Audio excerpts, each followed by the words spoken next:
The gunshot tore through the silence of the Wyoming night, echoing across the valley as Samuel Elkins pressed his palm against the wound in his side.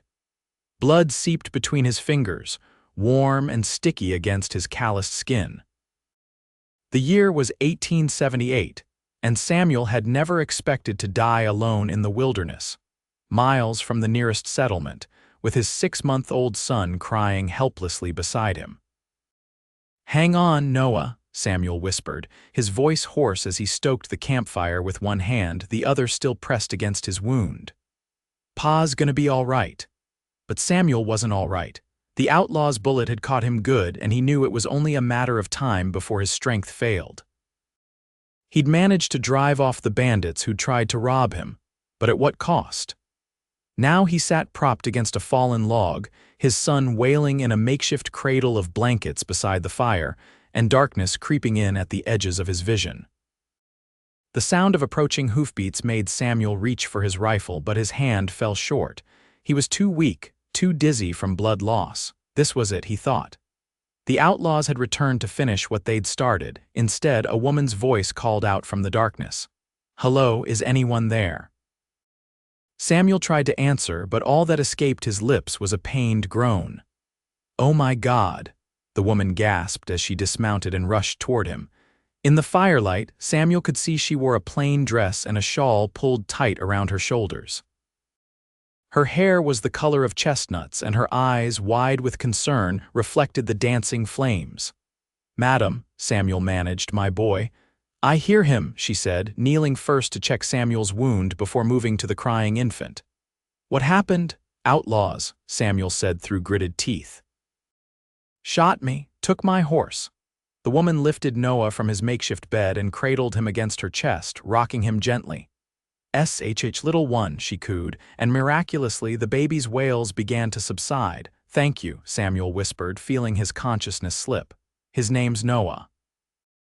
"I'm Theresa Price," she said, continuing to rock the infant while checking Samuel's wound with her free hand. "Town midwife from Clearwater Junction, about 3 miles east of here." "Samuel Elkins," he replied, his voice barely audible. "Cattle driver was headed to Colorado." "Mr. Elkins, you're losing too much blood. I need to get you to town," Theresa said firmly. Samuel looked at his son, now quieting in this stranger's arms, and felt a wave of despair. "If I don't make it, Noah has no one." Theresa's gaze softened. "Don't talk like that. You're going to make it, and I'm going to help you.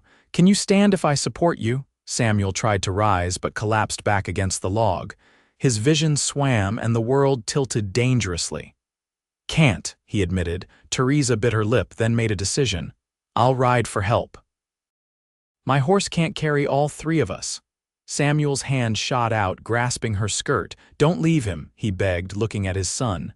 "Please?" "I won't," Theresa promised, her voice gentle but firm. "I'll take Noah with me, get help, and come back for you.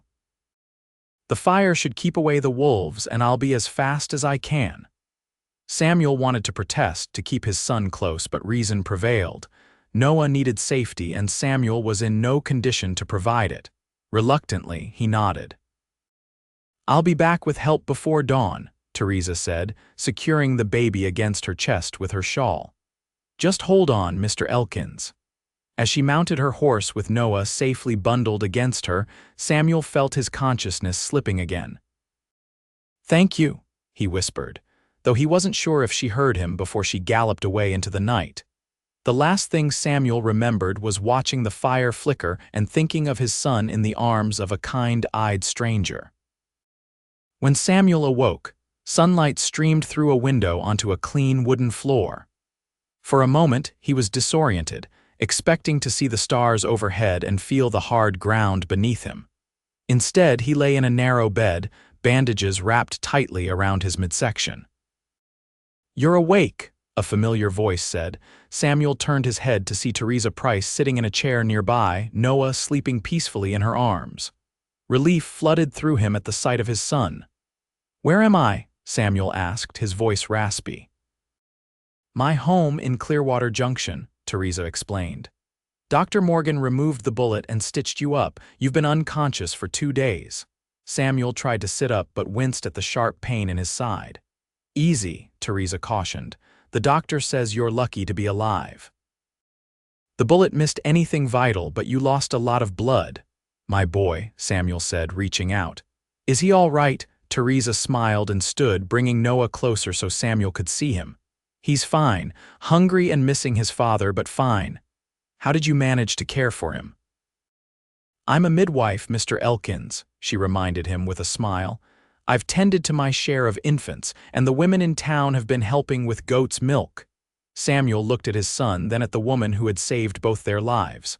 I don't know how to thank you, Miss Price. It's Mrs. Price, actually, she corrected him gently. Or it was. My husband died 2 years ago from influenza. I'm sorry for your loss, Samuel said sincerely. Theresa's expression turned wistful. Thank you. James was a good man. We were married 5 years but never blessed with children of our own. She looked down at Noah with obvious affection. This little one has been a joy to care for. What about my belongings? Samuel asked, suddenly concerned. I had a pouch with all my savings. Mr. Rhodes and his sons retrieved everything from your camp, Theresa assured him. Your rifle, your pack, and yes, your money pouch. Everything's safe. Samuel relaxed slightly. And the men who shot me, the sheriff and a posse went looking but found no trace. They might have crossed into Colorado territory by now. Noah began to fuss in Theresa's arms. She rocked him gently and, to Samuel's surprise, began to hum a soft lullaby. The baby quieted immediately. He likes you, Samuel observed, and I've grown quite fond of him too, Theresa admitted with a smile. But he needs his father, so you need to focus on healing, Mr. Elkins. Samuel, he corrected her. Please call me Samuel. Samuel, she repeated, and he found he liked the way his name sounded when she said it. And you must call me Theresa. Theresa, he echoed, feeling strangely comforted by the simple exchange of names. How long before I can travel again? A shadow crossed her face briefly. Dr. Morgan says at least 3 weeks before you should attempt any strenuous activity. Where were you headed? Colorado. I have a job waiting on a cattle ranch near Denver. Theresa nodded. Well, you're welcome to stay here until you're fit to travel. The spare room isn't much, but it's clean and warm. Samuel frowned. I couldn't impose on you like that. It's no imposition, she insisted. Besides, you can hardly care for Noah in your condition. As if to emphasize her point, Noah began to cry in earnest. Theresa stood and expertly shifted the baby to her shoulder, patting his back soothingly. I think someone's hungry. I'll warm some milk for him. Samuel watched as she moved around the kitchen with his son, efficient and gentle. There was something natural about the way she handled Noah, as if she'd been caring for him since birth. A strange feeling tugged at Samuel's heart, gratitude mingled with something else he couldn't quite name. Thank you, he said again, the words insufficient for the depth of his feeling. For everything. Theresa turned and gave him a smile that somehow brightened the entire room. Get some rest, Samuel. We'll be right here when you wake up. And for the first time since his wife had died in childbirth 6 months earlier, Samuel Elkins felt something like hope. Over the next few days, Samuel grew stronger. Dr. Morgan visited regularly to check his wound, pronouncing himself satisfied with the healing progress but insistent that Samuel remain on bed rest. This left Samuel frustrated and restless, but also gave him ample time to observe Theresa as she moved through her daily routine. She would leave early each morning to attend to her midwifery duties in town, often taking Noah with her. The women dote on him, she explained with a laugh. Mrs. Harrison says he's the most handsome baby in the territory. In the evenings, she would return and prepare dinner, regaling Samuel with stories of the townspeople, the blacksmith's new apprentice from back east, the schoolteacher's scandalous courtship with the saloon owner, the mayor's endless feud with the owner of the mercantile. Samuel found himself looking forward to these conversations, to hearing her voice and watching the animated expressions that crossed her face as she spoke. Theresa Price was unlike any woman he'd ever known, capable and independent, but also warm and nurturing. Have you always been a midwife? He asked one evening as they sat by the hearth. Noah sleeping contentedly in a wooden cradle that Theresa said had belonged to her husband as a baby. "Not always," she replied, her hands busy with mending. "I grew up in St. Louis. My father was a doctor and I often assisted him. I learned a great deal about medicine from watching him work." "How did you end up in Wyoming territory?" A wistful smile touched her lips. "James, my husband, had dreams of starting a horse ranch out west. We came here 7 years ago with so many plans." Her voice trailed off and Samuel could see the shadow of old grief in her eyes. "After he died, most folks expected me to return east, but this had become home. And there was a need for someone with medical knowledge, especially for the women. Dr. Morgan can't be everywhere at once." Samuel nodded thoughtfully. "It takes courage to stay on your own." "Perhaps," she acknowledged, "but I'm not truly alone. The people of Clearwater Junction look after each other." "Still, it must get lonely," Samuel ventured, then immediately wondered if he'd overstepped. Theresa's fingers stilled on her mending, and for a moment she stared into the fire. "Yes," she admitted softly, "it does." The honesty of her answer touched something in Samuel. Before he could respond, Noah stirred and began to whimper. Theresa set aside her sewing and moved to lift him from the cradle. "I can take him," Samuel offered, sitting up carefully to minimize the pain from his wound. Theresa hesitated, then gently transferred Noah to his father's arms. "Support his head," she reminded him needlessly. Samuel cradled his son against his chest, marveling as always at how small and perfect he was. "His mother would have loved him so much," he said quietly. "Tell me about her," Theresa encouraged, resuming her seat. Samuel rarely spoke of Rebecca, finding the loss still too raw, but something about Theresa's gentle presence made it easier. She was a rancher's daughter from Texas, stubborn as the day is long and twice as beautiful. "We met when I was working cattle for her father. Did he approve of you?" Theresa asked with a knowing smile. "Not at first," Samuel chuckled. "Thought I was just a drifter with no prospects, but Rebecca—" He swallowed hard. "Rebecca saw something in me worth believing in. We were married 2 years when she became pregnant with Noah." He fell silent, the memory of Rebecca's final days still painful. Theresa seemed to understand what he couldn't say. "She gave you a wonderful son," she said softly, "and I believe she'd be proud of how you're raising him." Samuel looked down at Noah, who had fallen back asleep against his chest. "I'm not sure I know what I'm doing half the time." "No parent ever does," Theresa assured him. "We all just do our best and hope it's enough." "We," Samuel echoed, a blush colored Theresa's cheeks. "I only meant in general. Though I've helped raise plenty of Clearwater's children in some capacity." Samuel nodded, feeling a curious disappointment at her clarification. "You're good with Noah," he said. "Better than I am." "That's not true," Theresa objected. "I've just had more practice with babies. You'll learn." "If I live long enough," Samuel said, only half joking. Theresa's expression turned serious. "Don't say that. You're going to be fine, and you're going to raise that boy to be a fine man." The conviction in her voice warmed him more than the fire. "With your help, I might just manage it at least for the next few weeks." "Just the next few weeks?" she asked, her tone deliberately light, though Samuel thought he detected a hint of something else beneath the words. "Until I'm well enough to travel to Colorado," he reminded her. "Of course," Theresa said, turning her attention back to her mending. "Of course." Samuel watched her for a long moment, struck by a sudden reluctance to think about leaving Clearwater Junction, leaving her that had nothing to do with his injury.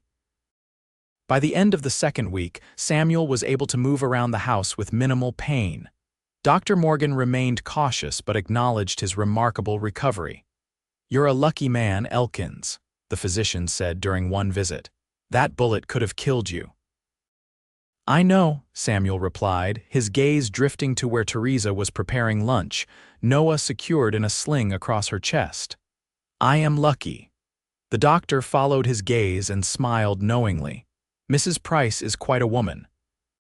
Half the men in town were sweet on her after James passed, but she never gave any of them the time of day." Samuel shifted uncomfortably.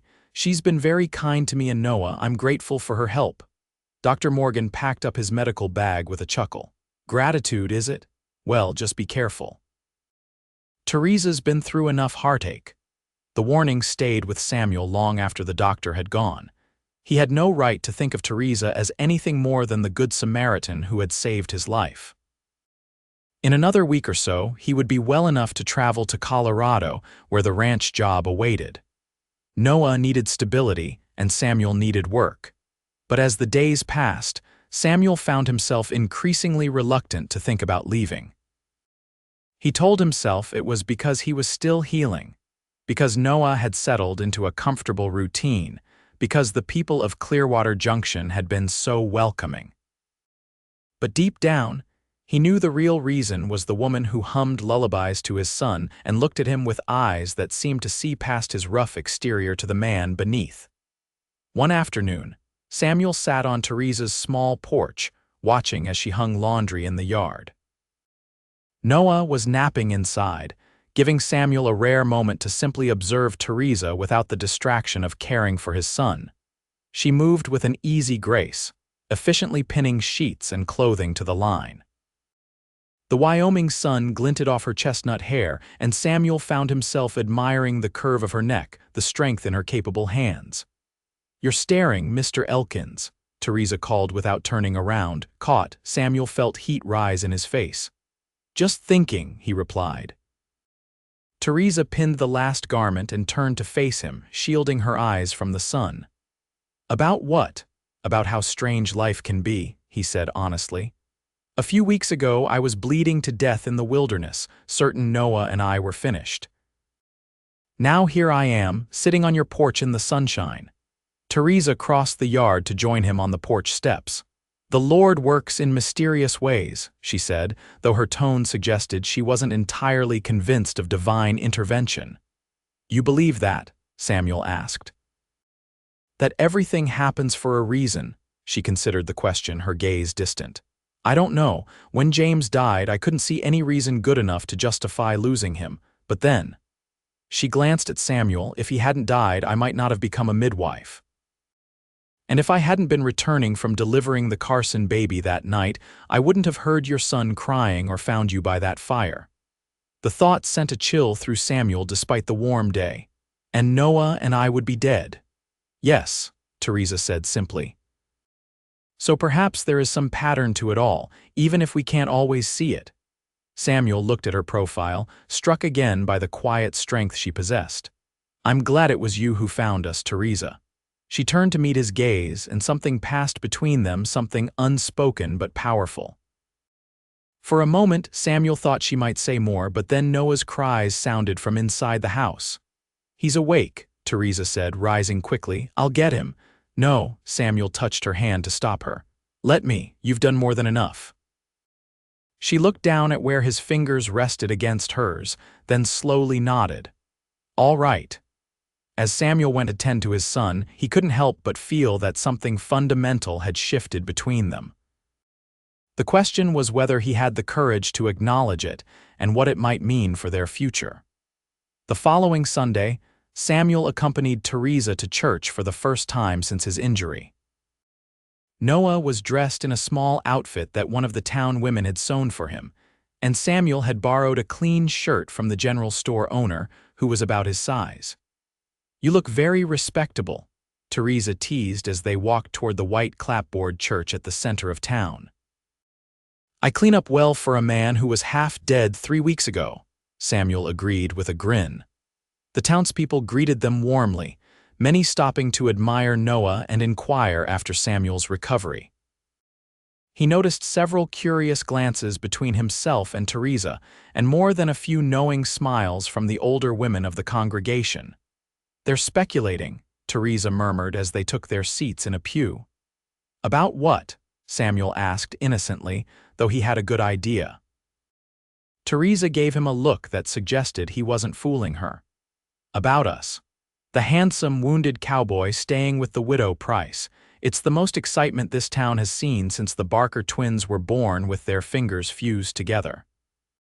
Samuel chuckled, then sobered as he realized what she'd said. "You think I'm handsome? A blush stained Theresa's cheeks, and she busied herself arranging her skirts. "I'm merely repeating what Mrs. Ferguson said at the mercantile yesterday."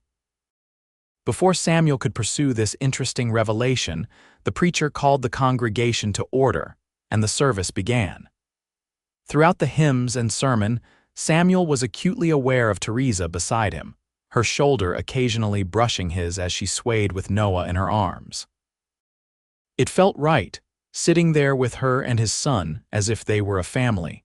The thought both comforted and terrified him. He had not expected to find anything like this when he'd set out for Colorado. He had certainly not expected to have these feelings for a woman he'd known less than a month.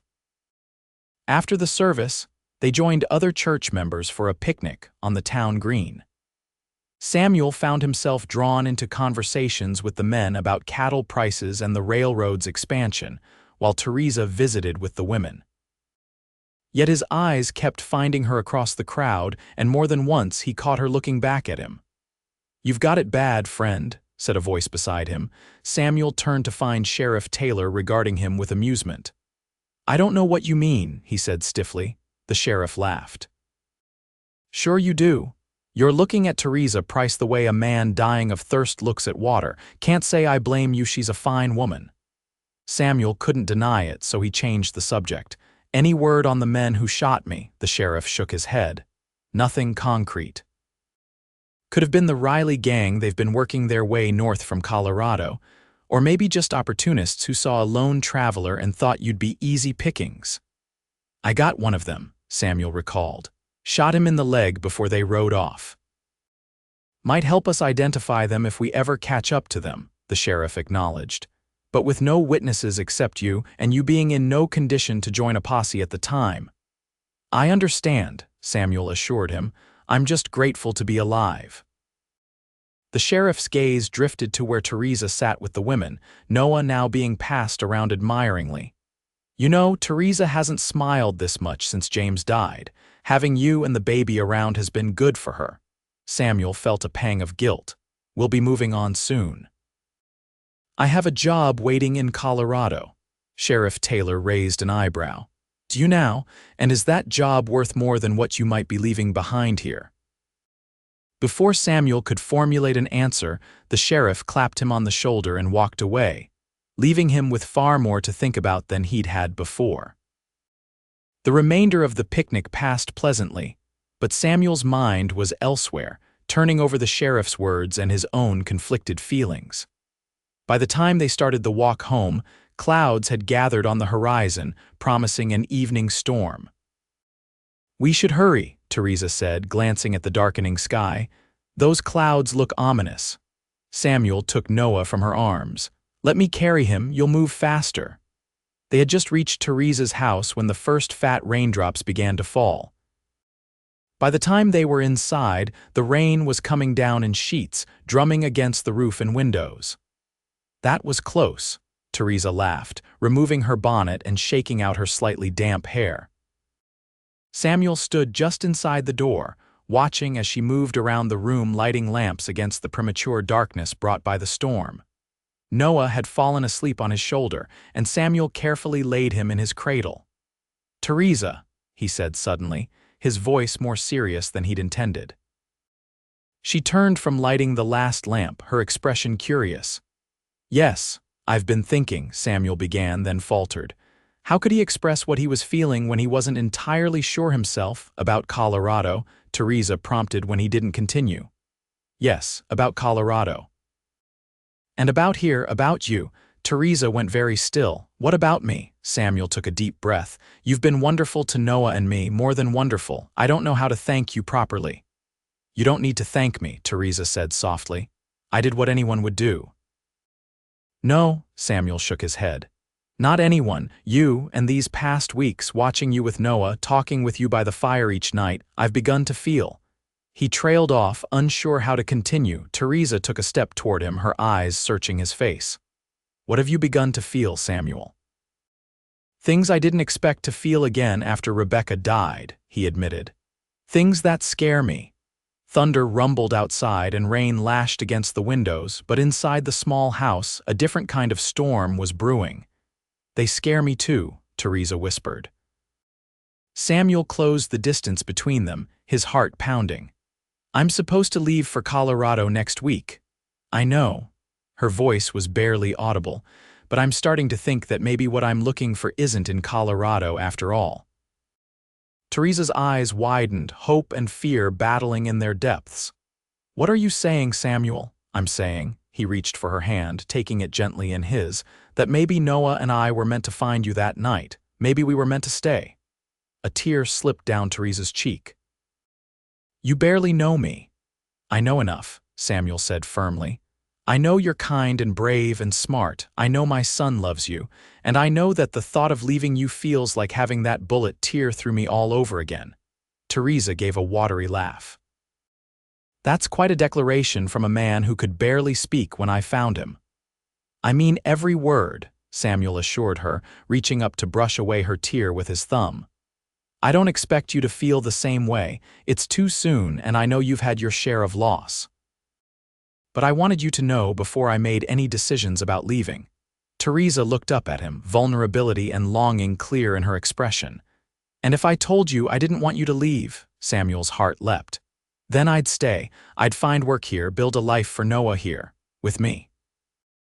Theresa asked, her voice trembling slightly. If you'll have us, Samuel said, suddenly uncertain. I know it's a lot to ask, but he never finished his sentence because Theresa rose on her tiptoes and pressed her lips to his.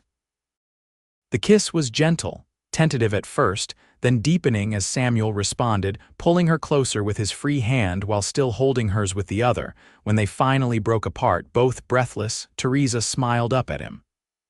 Does that answer your question, Mr. Elkins? Samuel laughed, joy bubbling up inside him. I believe it does, Mrs. Price. Outside, the storm continued to rage, but inside Theresa's small house, Samuel Elkins had found an unexpected shelter and perhaps, if he was very lucky, a second chance at happiness. As spring turned to summer, Samuel found work at the local livery stable. His experience with horses and cattle made him valuable to the owner, Mr. Peterson, who was getting on in years and grateful for the help. The work wasn't as lucrative as what he might have found in Colorado, but it kept food on the table and, more importantly, allowed him to stay in Clearwater Junction. Theresa continued her work as a midwife, often taking Noah with her on shorter visits. The townspeople had fully embraced Samuel and his son, and it wasn't uncommon for various women to offer to watch Noah when both Samuel and Theresa were busy. It takes a village, Mrs. Henderson said one day as she took Noah from Theresa's arms. And this little one has the whole town wrapped around his finger. Indeed, Noah was thriving. At 9 months old, he was beginning to pull himself up on furniture and babble constantly. His first clear word was "Mama," which he directed at Theresa one evening as she rocked him before bed. The moment had frozen both adults in place, Theresa looking stricken and Samuel unsure whether to correct his son or let the moment pass. I'm sorry, Theresa had whispered. I never meant to. No, Samuel interrupted gently. Don't be sorry. You are the only mother he's ever known. And you're more of a mother to him than anyone could ask for. The words hung between them, meaningful but incomplete. Though Samuel had chosen to stay in Clearwater Junction, though they spent nearly every day together, he and Theresa had yet to define exactly what they were to each other. They shared meals and conversation, occasional kisses and tender moments, but hadn't spoken of a future beyond the present arrangement. Samuel knew why he hesitated: fear of loss, uncertainty about whether Theresa could truly be happy with a man like him, worry that he was moving too quickly after Rebecca's death. But he sensed Theresa had her own reasons for not pressing the issue. One evening in late July, as they sat on her porch watching fireflies dance in the gathering dusk, Samuel finally found the courage to ask, "Are you happy, Theresa, with how things are between us?" She turned to look at him, her expression thoughtful. "Yes," she said after a moment. "Are you?" "Yes," he said truthfully, "but sometimes I wonder if it's enough." Theresa's hands stilled in her lap. "Enough in what way?" Samuel chose his words carefully. I care for you more than care for you, and I know you feel something for me too, but we've never talked about where this is going." "Where do you want it to go?" Theresa asked, her voice carefully neutral. Samuel took a deep breath. "I want a life with you, a real life, not just this in-between state we're in. I want Noah to call you Mama and mean it. I want to build a home with you." Theresa was silent for so long that Samuel began to fear he'd said too much. Then, so quietly he almost missed it, she said, "I want that too." Relief washed over him, followed quickly by confusion when he saw the sadness in her eyes. "Then what's stopping us?" Theresa looked away into the darkening yard. "I can't have children, Samuel." The admission hung between them, heavy with meaning. "After James and I had been married 3 years with no sign of a child, we consulted doctors," Theresa continued, her voice steady despite the pain Samuel could hear beneath her words. "They all said the same thing: something was wrong with me. James said it didn't matter, that he loved me regardless, but I know he wanted a family. Every man does." Samuel reached for her hand, holding it firmly in his. "Theresa, look at me." Reluctantly, she turned to face him. "I already have a child," he said gently. "A child who loves you and needs you. If Noah is the only child we ever have, I would count myself blessed beyond measure." Tears welled in Theresa's eyes. "You say that now, but what about in 5 years? 10, will you resent me for not giving you more children?" "Never," Samuel vowed. "How could I resent the woman who saved my life? Who loves my son like her own? Who makes me feel whole again after I thought that part of me died with Rebecca?" A tear slipped down Theresa's cheek. "I've been so afraid to hope," she whispered. Samuel released her hand only to cup her face gently between his palms. "Hope, Theresa, hope with me. Marry me. Be Noah's mother in truth. Build a life with me right here in Clearwater Junction." Theresa covered his hands with her own, her eyes shining with tears and something that looked remarkably like joy. "Yes," she said simply. "Yes to all of it." Samuel kissed her then, pouring all his feelings into the gesture: gratitude, respect, admiration, and yes, love. For he did love her, this strong, kind woman who had found him at his lowest moment and helped him find his way back to life. They were married 2 weeks later in the same church where they had first attended services together. Noah, resplendent in a new outfit made by the town's seamstress, was held by Mrs. Henderson during the ceremony. The entire town turned out for the occasion, and the celebration afterward lasted well into the night. When they returned home, now truly their home, Samuel carried Theresa across the threshold in the traditional manner, both of them laughing at the formality of it. "Welcome home, Mrs. Elkins," Samuel said, setting her down in the middle of the main room. Theresa smiled up at him, her eyes bright with happiness. "I like the sound of that." "So do I," Samuel agreed, pulling her close for a kiss. Later, after they had put Noah to bed, they stood together in the doorway of the small bedroom, watching their son sleep peacefully. "He won't remember a time when you weren't his mother," Samuel said softly. Theresa leaned against him, her head resting on his shoulder. "I'll make sure he knows about Rebecca, how brave she was, how much she loved him."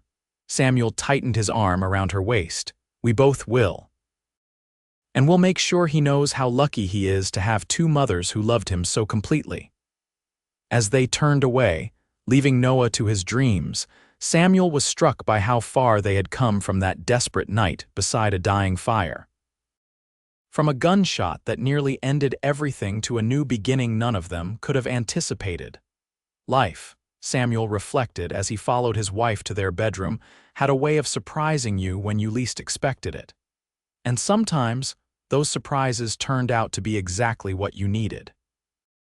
The years passed, and Clearwater Junction grew from a small settlement to a proper town. The railroad came through in 1882, bringing new prosperity and new faces. Samuel's work at the livery expanded to include a small cattle operation on land they purchased just outside town. Theresa continued her midwifery, bringing countless new lives into the world even as she devoted herself to raising Noah. Noah Elkins thrived under their care, growing into a sturdy, curious boy with his father's quiet determination, and his stepmother's compassionate heart. By the time he was 5, he was helping Samuel with the horses and following Theresa around the garden she had planted behind their expanded home. "Pa, look," Noah called one autumn afternoon, racing into the barn where Samuel was shoeing a client's horse. "I lost another tooth." Samuel carefully set down his tools and knelt to examine the gap in his son's smile. "Well, would you look at that? Soon you'll have room for new teeth big enough to bite through leather." Noah giggled at the absurd image. "Can I put it under my pillow for the tooth fairy?" "Of course," Samuel assured him, ruffling his hair. "Now, where's your mother?" Helping Mrs. Thompson with her new baby, Noah reported importantly. "She said to tell you she'll be home for supper." Samuel nodded. The Thompson baby had arrived a week early, and Theresa had been summoned in the middle of the night. "Then I guess it's just us men for lunch. How about sandwiches?" "With honey?" Noah asked hopefully. "We'll see what we have," Samuel said, standing and brushing off his hands. "Go wash up while I finish with Mr. Wilson's mare." As Noah scampered off, Samuel returned to his work, reflecting on how much his life had changed in the 5 years since he'd been shot and left for dead. The ranch in Colorado was a distant memory now, replaced by the reality of his life in Clearwater Junction, a life fuller and richer than he could have imagined that night by the fire. When Theresa returned home that evening, tired but satisfied after delivering a healthy baby boy, she found Samuel and Noah sitting on the porch steps, whittling. Noah was making his first attempt with a small knife under Samuel's careful supervision. "Look, Ma," Noah called when he spotted her. "I'm making a horse." Theresa examined the rough piece of wood which bore only the vaguest resemblance to a horse. "It's wonderful, Noah. Be careful with that knife now." "I am," the boy assured her solemnly. "Pa showed me how to cut away from myself." "Good," Theresa said, bending to kiss the top of his head before turning to Samuel. "And how was your day?" Samuel stood to embrace her, breathing in the familiar scent of her hair. "Productive. How about yours? Thompson baby arrived safely, a boy 8 pounds even."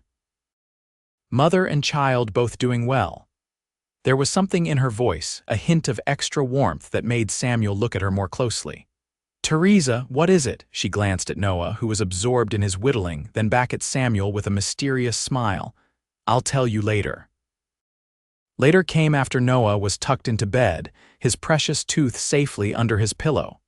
Theresa and Samuel sat before the fire, a familiar ritual that had not changed since those early days of his recovery.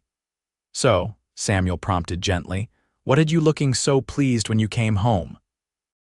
Theresa set aside her mending and turned to face him fully. "While I was helping Martha Thompson with her baby, she said something that got me thinking. She said, 'Theresa, you've helped bring so many babies into this world. Have you never thought of adopting one yourself?'" Samuel's breath caught. They had discussed adoption in abstract terms over the years, but had never seriously pursued it, content with their small family of 3. "And what did you say?" he asked.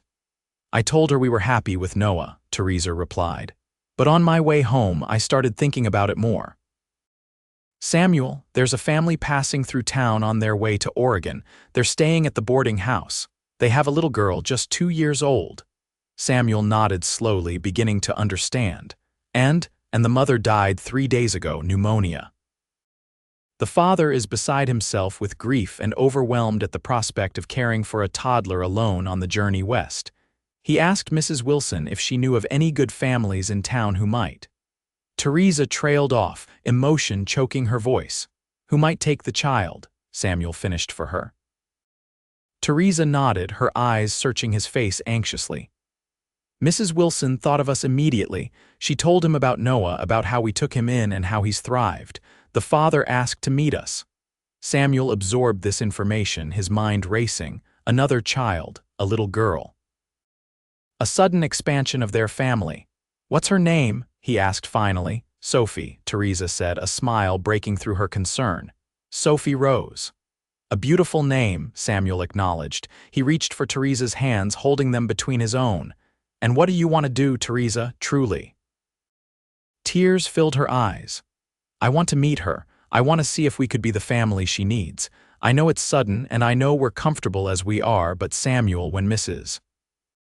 Wilson told me about this little girl who needed a home, all I could think of was Noah beside that fire, and how easily it could have gone another way if I hadn't found you both." Samuel felt his own eyes grow damp at the memory. "You believe this is meant to be, like us finding each other was meant to be?"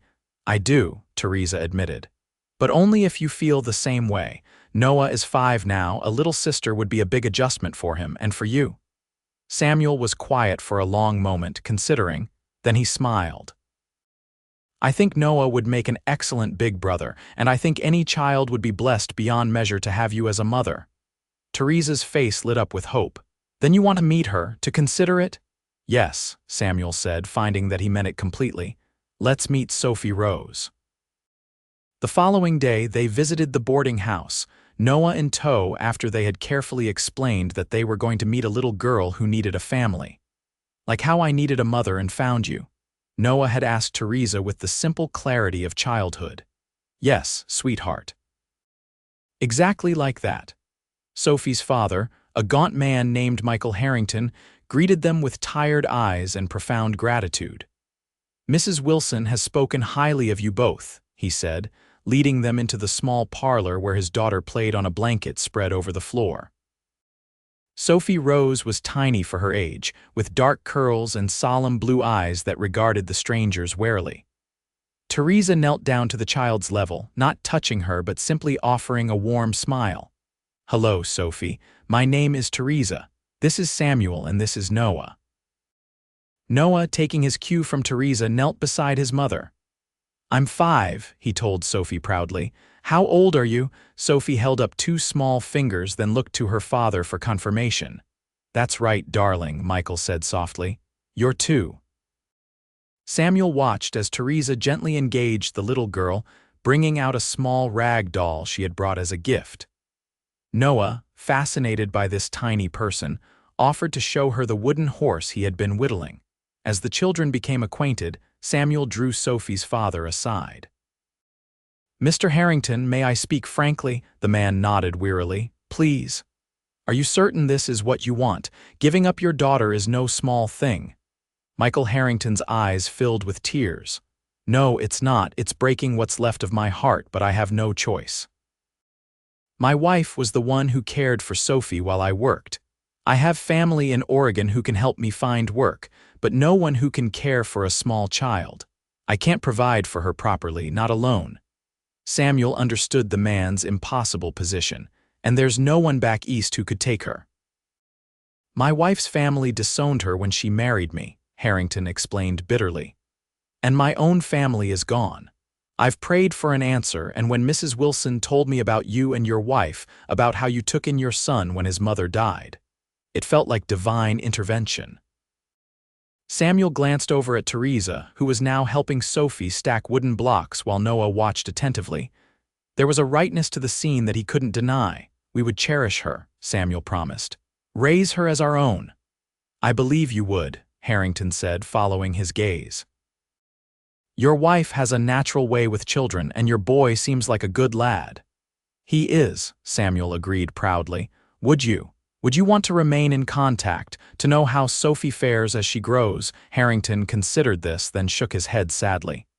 "I think it would be too painful. Better to make a clean break for all our sakes, but perhaps when she's older if she has questions." "We would tell her the truth," Samuel assured him. "That her first parents loved her very much, that her mother went to heaven and her father made the most loving choice he could for her future." Tears spilled down Harrington's cheeks. "Thank you," he whispered. Across the room, Sophie had climbed into Theresa's lap and was examining the rag doll with great interest. Noah was showing her how to make the doll wave its arms, and the little girl's serious face had broken into a smile. In that moment, Samuel knew with absolute certainty that Sophie Rose was meant to be part of their family. And watching Theresa with the little girl, he felt a wave of gratitude for the strange, painful path that had led them all to this moment. 3 days later, with papers drawn up by the town lawyer and witnessed by the sheriff and the preacher, Sophie Rose Harrington became Sophie Rose Elkins. Her father departed for Oregon the following morning, after a heart-wrenching farewell that left everyone in tears, including the normally stoic Sheriff Taylor. Bringing Sophie home was both easier and harder than they had anticipated. The little girl was well-behaved and clearly accustomed to following directions, but she was also grieving in her own toddler way. She asked for Papa repeatedly the first few days and cried inconsolably at bedtime. She misses everything familiar, Theresa explained to Noah, who was distressed by his new sister's tears. We just need to be patient and loving, and eventually she'll feel safe here. Noah took this responsibility seriously, offering Sophie his favorite toys and showing her all around their home and garden. "This is your home now," he told her earnestly. "And I'm your brother, so I'll always protect you." Gradually, Sophie began to adjust. She stopped asking for her father quite so often, began to reach for Theresa when she was tired or hurt, and even started following Samuel around the house, watching his every move with solemn curiosity. "She likes you," Theresa observed one evening as Sophie insisted on sitting in Samuel's lap during dinner. "Apparently," Samuel agreed, helping the little girl manage her spoon, "though I can't imagine why. You're much prettier." Theresa laughed, and the sound made Sophie smile around her mouthful of stew. "Pretty," the little girl echoed, pointing at Theresa. "That's right, Sophie," Samuel encouraged. "Mama is very pretty." It was the first time either of them had used the word mama with Sophie, and they both held their breath, waiting for her reaction. But Sophie simply nodded in agreement and returned to her dinner, accepting this new label as easily as she had begun to accept her new home. Later that night, after both children were asleep, Noah in his room and Sophie in a small bed they had set up in their room for the time being, Samuel and Theresa sat on the edge of their own bed, exhausted but content. "It's going to be an adjustment," Samuel acknowledged, "for all of us." "Yes," Theresa agreed, leaning against his shoulder. "But a good one, I think. Did you see how protective Noah is already, and how Sophie watches him like he's the most fascinating person she's ever seen?" Samuel smiled, remembering how Sophie had toddled after Noah all day, imitating everything he did. "They're going to be good for each other." Theresa was quiet for a moment, then said softly, "Thank you, Samuel." "For what?" "For this. For our family. For staying in Clearwater Junction when you could have gone to Colorado. For everything." Samuel turned to face her, taking both her hands in his. "No, Theresa, thank you for finding us that night by the fire, for saving my life, for loving Noah like your own, for seeing the possibility in Sophie." He paused, overcome with emotion. "For making me happier than I ever thought I could be again." Theresa's eyes shimmered with tears in the lamplight. "Do you ever wonder what would have happened if we hadn't met that night, if you'd made it to Colorado, or if I'd taken another route home?" Samuel shook his head. "I used to in the beginning, but now I believe we were always meant to find each other. That fire, as terrible as it was a beacon guiding you to us." "A beacon," Theresa repeated thoughtfully. "I like that." From the small bed in the corner came a whimper, and then Sophie's voice, small and sleepy, called, "Mama." Without hesitation, Theresa rose and went to the little girl, lifting her from the bed and cradling her close. "I'm here, sweetheart. Mama's right here." Samuel watched as his wife rocked their daughter, for that's what Sophie was now, their daughter, and hummed a lullaby. The same lullaby, he realized with a start, that she had hummed to Noah that first night by the fire, when his baby was crying and the woman from town had rocked him until Samuel could breathe again. The circle was complete. What had begun in desperation beside a dying fire had transformed into something beautiful and whole, a family forged not by blood, but by love, by choice, by the belief that sometimes the most unexpected journeys lead to the most perfect destinations. As Sophie drifted back to sleep in Theresa's arms, Samuel joined them, wrapping his arms around both his wife and daughter. Together they stood in the quiet of the night, breathing in rhythm, their hearts beating as one. And Samuel Elkins, who had once been certain he would die alone in the wilderness, knew with absolute certainty that he had found his true home at last.